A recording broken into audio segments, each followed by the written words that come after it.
Olá, colecionadores e seguidores do canal Coisa de Colecionador. Quero falar para vocês hoje aqui de uma das franquias de animes, né, mais legais e mais interessantes e mais longeva também da história, né? Eu, como costumo sempre dizer, eu não sou exatamente um fã de animes, tá? Não sou. Eu sou fã de quadrinhos ocidental, que é o que eu realmente curto, realmente é a minha praia. Mas eu tenho uma bagagem enorme de desenho japonês, que na época, lá nos anos 60, anos 70, era o nome, como nós chamávamos, os animes, né? Desenho japonês, e que marcou muito, não tenha dúvida, a minha bagagem cultural, e eu nunca deixei de gostar. Nunca deixei de gostar. Mas acho que é um material muito mais voltado para um público bem mais novo, né? Apesar de ter uma variedade muito grande, né, gente? Tem até os hentais, né? Que são aqueles desenhos, animações japonesas com uma carga sexual muito maior, né? Aquela coisa toda que é muito mais livre no Japão do que é no Ocidente, né? Os japoneses produzem muita animação, muito anime, que tem uma sensualidade assim, né? A flor da pele, incrível. Então, é um panorama gigante, é uma quantidade de material assim absurda, né? Eu acho que dificilmente alguém, por mais fã que seja de mangá e de anime, vai ter um conhecimento assim pleno disso daí. Vai ter sempre algum tipo de recorte. O meu recorte é bem pequenininho, tá? Não me sinto à vontade para falar de mangás e anime de uma maneira assim muito ampla, não me sinto, tá? Mas acho que eu tenho algumas dicas muito boas, até porque, não sendo exatamente um fã, o meu recorte é muito pequeno e a tendência de que o material que eu indico vá agradar a um número muito maior de pessoas, tá? Eu costumo dizer, se agradou a mim, vai agradar a quase todo mundo, que a não ser aqueles que realmente detestam o anime, né? Tem gente que detesta, odeia. Tudo bem, aí o respeito acabou. Mas se você gosta um pouco, os produtos que eu vou indicar, as edições, os animes, os mangás, provavelmente vão agradar você, tá? E nesse videozinho aqui eu quero falar de uma dessas franquias. Não vou dizer nem que seja uma série, é uma franquia, é muito maior do que isso. Eu já comentei bastante sobre Neon Genesis Evangelion, já comentei bastante. Já comentei bastante de um que é bem pouco, porque Evangelion eu acho bem conhecido. Um que é bem pouco conhecido, que é o Cowboy Bebop. Eu já gravei alguns vídeos falando sobre Cowboy Bebop, mostrando edições e tudo mais. E agora, nesse daqui, eu quero falar sobre o famoso Ghost in the Shell. Ghost in the Shell é uma franquia assim muito incrível e que de certa forma é o que eu sempre digo, não tinha muito para dar certo não, gente, porque se você for assistir o anime que trouxe a série, que apresentou a série para o mundo, que foi o anime de 1995, se eu não me engano, se a memória aqui não está falhando, é 1995. 1995 foi um anime extremamente hermético, com uma narrativa bem complexa, bem sofisticada, bem até difícil de você entender. Eu sou absolutamente sincero. Porém, da mesma forma que o Evangelion, por exemplo, também tem essa mesma característica de ser muito hermético, muito fechado, criar um universo completamente novo e não dar muitas explicações. Da mesma forma acontece com o Ghost in the Shell. Só que no Ghost in the Shell é até pior do que o Evangelion.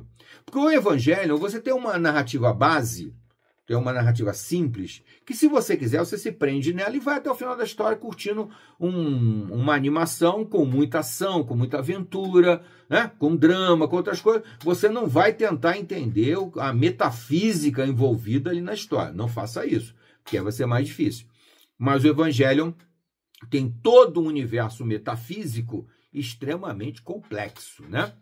O Ghost in the Shell é um pouquinho pior, porque essa questão de análise da ficção da ficção científica como ela mesma, é bem difícil de entender no Ghost in the Shell, no longa-metragem que lançou o filme, que é esse daqui, tá? É bem complexo mesmo. É a história basicamente de alguns ciborgues, de alguns seres humanos que foram levados para dentro de corpos cibernéticos, né, de corpos ciborgues, e uma equipe que trabalha junto com a polícia. É uma equipe, né, que combate o crime de uma forma geral, né, e combate basicamente inimigos também cibernéticos e inimigos também ciborgues, né? Só que no primeiro filme esse confronto é uma coisa um pouco complexa, difícil de entender, porque o vilão, na verdade, o inimigo da polícia cibernética ali, ele está querendo a emancipação dos ciborgues, querem que eles sejam mais do que isso, tenham um lugar melhor na sociedade, sejam um pouco mais respeitados, aquela coisa toda, e talvez até ir além disso, seja um plano de dominação ciborgue. Essa coisa fica um pouco dúbia no filme, o longa-metragem, né? Paralelo ao longa-metragem, que está mais ou menos resumido, saiu o mangá. Tá aqui, ó. O mangá Ghost in the Shell, tá? Que aqui no Brasil foi publicado, esse aqui já é um volume mais novo, uma edição mais nova, que é de, não me lembro a data exata, gente, vou pedir desculpas que eu não pesquisei a data exata. Mas isso aqui é o Ghost in the Shell, porém, vamos abrir um enorme parênteses aqui. A história narrada aqui tem muito pouco a ver com aquela história do longa-metragem. Muito pouco a ver, tá? Isso aqui é a edição da JBC, que saiu até uma ediçãozinha caprichosa. Infelizmente, as páginas, o papel das páginas não é muito bom, mas a capa é caprichosa e o tamanho é um pouco maior do que o de um mangá mais tradicional publicado no Brasil. Vou pegar até aqui um do Evangelion para vocês compararem. Aqui, ó. Olha o tamanho do Evangelion em relação à edição do Ghost in the Shell, tá? E saiu, inclusive, também pela própria JBC, saiu do Shiro Masamune, que é o autor, né? O volume 2 também está aqui, mas é uma história mais independente ainda. E assim se seguiu a história do Ghost in the Shell, né? Eu acho que aqui no Brasil ficou conhecido como o Vigilante do Amanhã, né? Tem uns títulos aí, o Fantasma do Futuro, ganhou vários subtítulos, assim, o Fantasma na Máquina, tem vários subtítulos aí que nenhum deles corresponde à realidade, até porque o título é muito, novamente, hermético. É um título que não diz nada, Ghost in the Shell, o Fantasma na Concha, né? Realmente é um título para não dizer muita coisa, né?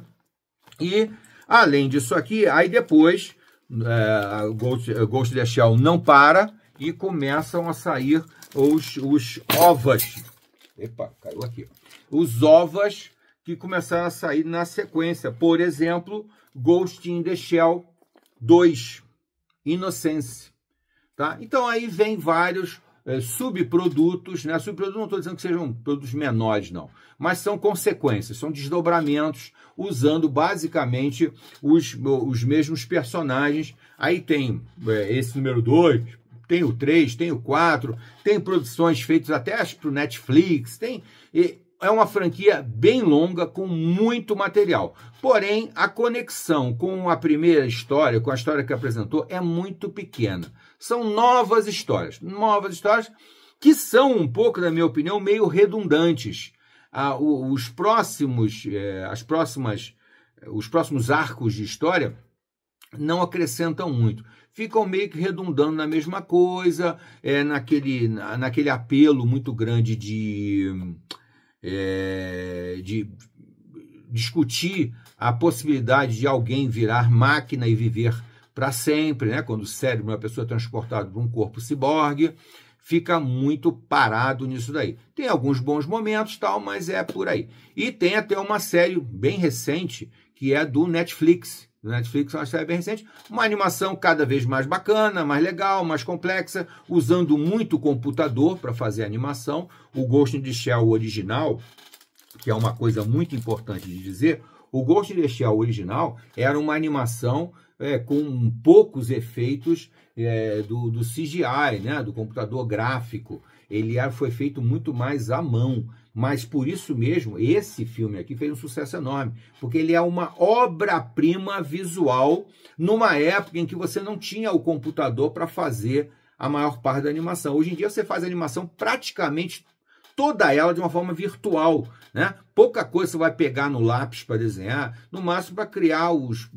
a estética do personagem. Depois a animação é totalmente feita por inteligência artificial e tudo mais. O Cyborg 009 do Netflix, o Ghost in the Shell do Netflix, tudo isso daí é muito mais artificial. Esse aqui não. Esse aqui é um trabalho, eu acho até que por causa do visual, é que esse filme fez tanto sucesso.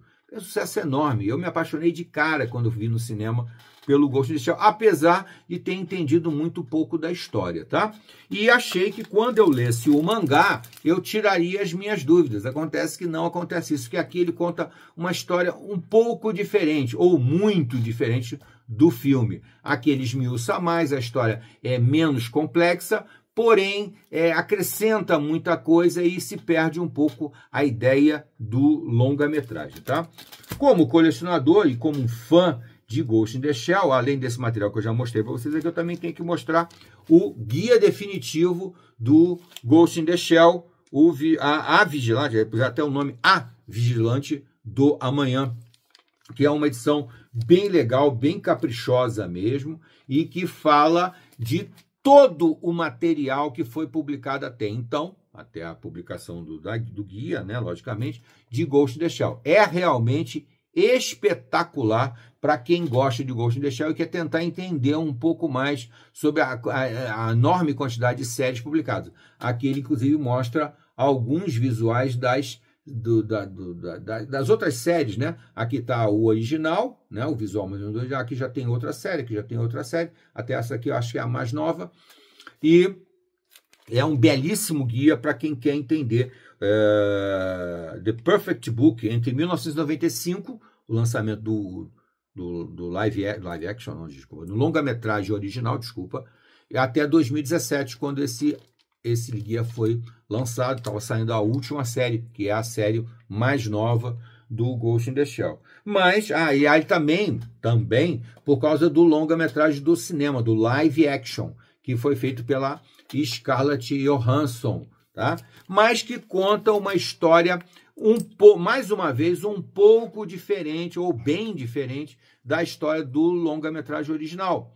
Tá? Porque aqui ele foca muito mais na personagem da Major Motoko Kusanagi. Se eu falar errado, da Major Motoko Kusanagi, que é a protagonista da história, realmente é a figura principal. E aí o filme, o longa-metragem live action, é muito mais coerente, muito mais fácil de você entender a história, apesar de que a estética não é lá essas coisas, é apenas razoável, e a história também não causa um grande impacto, não se torna um filme marcante, inesquecível, como foi o live action de 95. Tá? Apesar de, em 2017, você ter muito mais tecnologia, ainda mais para fazer um live action, né?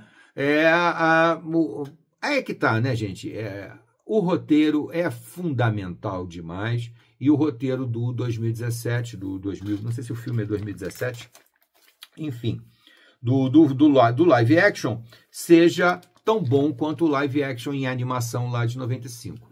Eu diria para você que o ideal, para você que não conhece Ghost in the Shell, é começar pelo live action lá de 95, para você começar a entender o que não dá para entender, né? Você começar a ficar com as dúvidas. E daí você vai pegando os outros materiais e ver se você consegue montar um quebra-cabeça na sua cabeça aí sobre o Ghost in the Shell. Mas não resta dúvida que é uma franquia muito interessante, muito legal, apesar de ela deixar uma série de pontas soltas, ela é intrigante exatamente porque deixa essas pontas soltas. Tem umas coisas assim, né, gente? Tem umas coisas que, apesar de não fechar bem, exatamente o mistério que ela planta é que torna ela tão cativante, tão interessante, tão empolgante. Não é mesmo, gente? Bom, se você chegou até aqui, você é obrigado a deixar o seu gostei ou não gostei. Faz parte da brincadeira. Né? Se inscreva no canal, por favor. A gente tem tantos seguidores que não se inscrevem no canal. E venha para o nosso clube de membro VIP no YouTube. e no TikTok, deixe também o que você puder deixar para ajudar a alavancar o canal. Quanto mais você participa do canal, curtindo, compartilhando, comentando, isso tudo alavanca os nossos vídeos e permite a gente trazer essas coisas para vocês. Tá bom, gente? Até a próxima.